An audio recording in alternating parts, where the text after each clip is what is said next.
Saya lanjutkan ya untuk, pertanyaan selanjutnya. Anak saya usia 4 tahun, dia dari kecil dibiasakan gadget, makanya sampai usia 2 tahun lebih dia belum verbal. Tapi setelah di-stop YouTube-nya, dia mulai keluarkan beberapa kata, tapi seperti tidak mengerti artinya, hanya beberapa kata yang dia pahami artinya seperti sikat gigi, pisang, apel, mau, minum, makan. Apakah ada trik khusus agar anak terstimulasi agar pemahamannya pada kata-kata agak makin membaik. Nah ini, kalau Anda bisa stop YouTube gadgetnya ya bagus sekali. Setelah itu, memang kalau Anda gini, kita nggak akan ada satu orang pun di dunia ini yang bisa compete menang melawan gadget. Nah, saya nggak bisa mengeluarkan suara-suara seperti gadget, nggak bisa mengeluarkan sinar-sinar seperti gadget. Nah, gimana kita bisa menang ya? Nah, dan gadget itu luar biasa menarik memang. Nggak cuma anak-anak, orang dewasa aja terkesima ya. Nah, sekarang bagaimana kalau Anda sudah bisa berhenti pakai gadget? Yang bisa Anda lakukan adalah mengenalkan apapun yang dia lakukan dalam bentuk bahasa. Walaupun dia nggak ngomong. Umpamanya dia minum. Anda komentar, oh siapa ibu namanya ya? Oh, maaf, nggak tahu. Oh, mungkin namanya Miranda. Oh, Miranda minum. Miranda makan. Atau nggak usah namanya dulu, atau aktivitasnya aja yang kita kasih komen terus. Minum. Mungkin terus kita mengajak dia untuk mengulang apa yang kita katakan. Minum. Kalau kita ngomong, kita boleh membuat prompt di depan. Minum, tapi hanya beberapa kali. Nggak boleh terus-terusan. Akhirnya anaknya kita ngomong, oh minum, mama mau minum. Dia ngomong minum. Nah itu sudah mengajarkan langsung. Jadi nggak bisa ngomong satu kali minum. Aktivitas itu minum. Oke, saya sekarang ngomong, minum air putih. Nah, air putihnya saya nggak terlalu keras-keras. Karena yang tujuan utama saya minumnya, bukan air putihnya. Oh, minum jus. Minum kopi. Nah, itu kopi. Papa minum kok. Papa minum kopi. Nah, gitu. Jadi dia memperhatikan yang kita katakan, yang kita katakan lebih keras. Oke, lakukan itu di semua aktivitas. Ya, kalau ibu bersabar, mau melakukan itu apapun, tapi jangan seperti interogasi ya Bu. Itu harusnya seperti kalau kita dengan teman. Ada ketawanya, ada pertanyaannya, enak nggak minumnya? Nah, enak nggak minumnya? Enak, oke. Mau lagi minumnya? Mau lagi ya dikasih. Pokoknya kita ngomong minum terus. Nggak tahu pokoknya topiknya minum. Kalau kita mau ngomong minum. Nah, gitu Bu. Kayaknya itu Ibu lakukan dipakai topik yang lain. Saya cuman kan memberi contoh minum ya. Jadi bukan harus dengan minum. Apa yang menarik buat anak aja dulu yang kita lakukan. Nah itu bisa langsung membuat anak-anak itu klik gitu. Apalagi kalau dia butuh sesuatu. Kayaknya dia lagi haus ya. Kalau kita tahu, oh habis ini dia haus. Saya hanya mempermainkan minum ini di depannya. Karena saya tahu dia mau minum. Dia kalau mau ngerebut, saya bilang, minum. Saya enggak minta loh, katakan minum. Enggak, saya ngomong, minum. Kalau anaknya sudah bisa ngomong, sudah bisa verbal atau sudah bisa berbicara, pastinya dia akan gampang menirukan minum, udah terus baru diomongin. Minumnya jangan banyak-banyak, ambil sedikit, kita ambil lagi. Mau lagi? Minum. Nah, Ibu bisa lakukan berapa ratus kali atau berapa puluh kali satu harinya. Ya, itu kreativitas kita. Tapi kalau Tuhan sudah memberikan anak itu ke Anda pasti orang yang punya kreativitas tinggi. Nah, carilah itu. Oke, selanjutnya. Jika anak sudah bisa kontak mata tapi belum mampu berkomunikasi, jika ingin dilatih, dimulai dari mana dulu? Apakah berbicara dulu, atau berbahasa, atau langsung komunikasi? Bu, ini nanti kita bicarakan di minggu ketiga ya. Ini terlalu besar untuk dikatakan saat ini. Saya akan menjawab yang bisa sedikit-sedikit karena ini pertanyaannya besar sekali. Saya akan bicarakan nanti apakah tolong Melia, ini pertanyaan Bu dari ini tolong di-keep untuk dituliskan, diberikan ke saya ya untuk 3 minggu lagi, 2 minggu. Untuk minggu ketiga, oke. Untuk selanjutnya, anak usia 3 tahun 10 bulan sudah banyak kosakatanya tapi belum bisa komunikasi 2 arah. Kalau ditanyain belum bisa jawab. Nah, ini berarti anak Anda belum bisa spontan mungkin. Nah, itu dilatih spontannya dulu, Bu. Nah, cara melatih spontan, nah nanti saya ada. Saya akan spontan itu gini ya, kayak tadi itu loh, Bu. Mungkin Ibu pakai ini aja, cara minum. Dia mau minum, kalau anak-anak tidak spontan itu pastinya melakukan gerakan tubuh dulu daripada ngomong.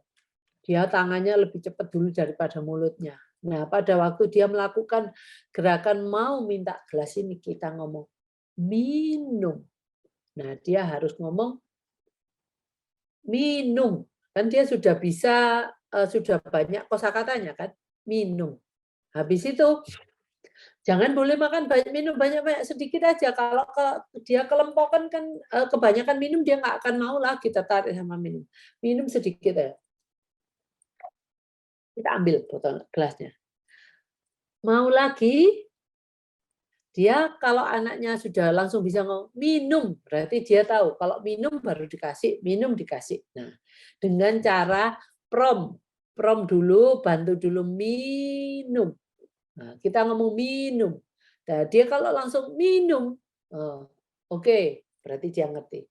Ketiga minum lagi, kita ngomong cuma minum, dia ngomong, oh dia ingat. Keempat, Anda jangan kasih prom, diam aja. Terus kata mulut kita mungkin gini, tanpa ada suara. Apakah dia bisa mengatakan kata minum itu lagi? Nah, ini caranya sampai dia bisa ngomong minum. Oke? Tapi jangan stuck di kita harus nunggu. Nunggu kira-kira bisa 5 detik loh, Bu. Tuh. 2, 3, 4, 5. Akhirnya dia ngomong minum.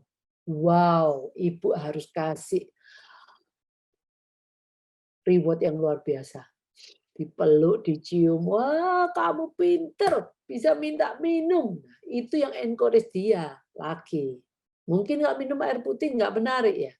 Mungkin menarik minumnya apa yang dia menarik. Nah, itu. Jadi dimulailah dari yang disukai anak. Oke? Kalau komunikasi 2 arah itu nanti, Bu. Itu dulu komunikasi 2 arah itu diperlukan dia harus bisa jawab pertanyaan dulu. Dia harus bisa komentar dulu buat frase. Umpamanya, wow, baju warna hijau. Nah, dia bisa frase, baju hijau. Kalau dia nggak bisa itu gimana 2 arah dulu. Jadi dia harus bisa komen, mungkin handphone merah muda, handphone mama, terus gelas kaca. Itu dulu. kita jangan ngomong komunikasi 2 arah dulu kalau itu belum bisa. Jadi dia komen-komen, dia bisa menjawab pertanyaan, apa ini? Nah, di mana? Terus apa, di mana, siapa? Nah, itu aja dulu. Kalau mengapa, karena, nah itu kalau bisa oke. Tapi itu sudah masuk ke bagian bercerita, gitu ya. Yang mana? Kalau ditanyain belum bisa jawab, berarti Anda harus menanya dari apa siapa. Nanti aku akan mengajarkan apa siapa ya.